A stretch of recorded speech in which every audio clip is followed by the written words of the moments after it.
SC reservation వర్గీకరణకు supreme court సానుకూలంగా తీర్పు ఇచ్చిన సందర్భంగా మలక్పేట్లో ఎంఆర్పీఎస్ నేతలు సంబరాలు జరుపుకున్నారు. అంబేద్కర్ విగ్రహానికి పూలమాలలు వేసి నివాళి అర్పించారు.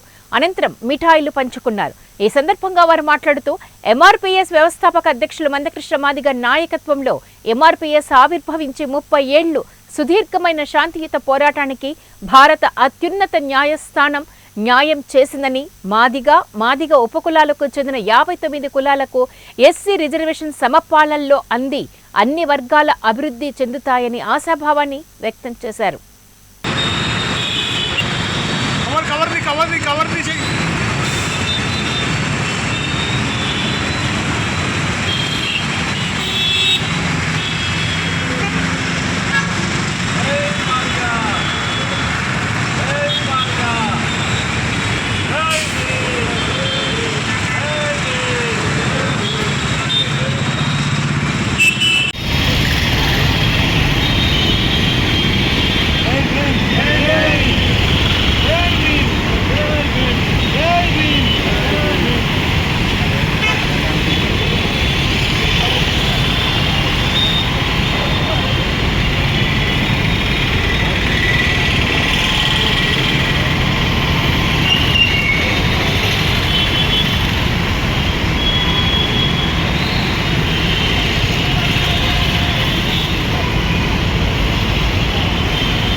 వర్గీకరణ అంశంపై సుప్రీంకోర్టు ఇచ్చిన తీర్పుని స్వాగతిస్తూ ఈరోజు మలక్పేట్ నియోజకవర్గంలోని టీవీ టవర్ సిగ్నల్ దగ్గర ఉన్నటువంటి బాబాసాహెబ్ అంబేద్కర్ గారి విగ్రహానికి పూలమాలలు వేసి మేము ఆ సుప్రీంకోర్టు తీర్పును స్వాగతిస్తూ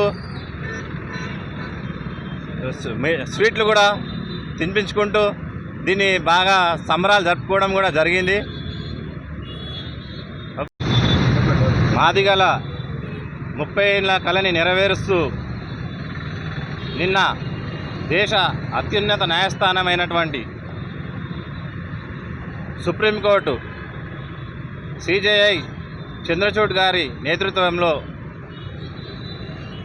7 సభ్యుల రాజ్యాంగ ధర్మాసనం వర్గీకరణపై తీర్పునిస్తూ రాష్ట్రాలకు చేసుకునే అధికారాన్ని కల్పిస్తూ అనుకూలంగా తీర్పునియడం అనేది దాన్ని మేము స్వాగతిస్తున్నాం, సంతోషం వ్యక్తం చేస్తున్నాం. అలాగే వారికి మేము కృతజ్ఞతలు తెలియజేస్తున్నాము.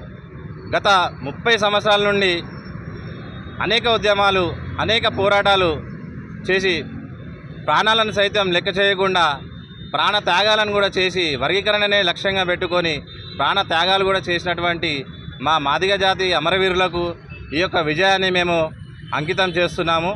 ఇది మొత్తం మాదిగ జాతి, యావత్ జాతి సమష్టి విజయంగా మేము భావిస్తూ ఉన్నాము.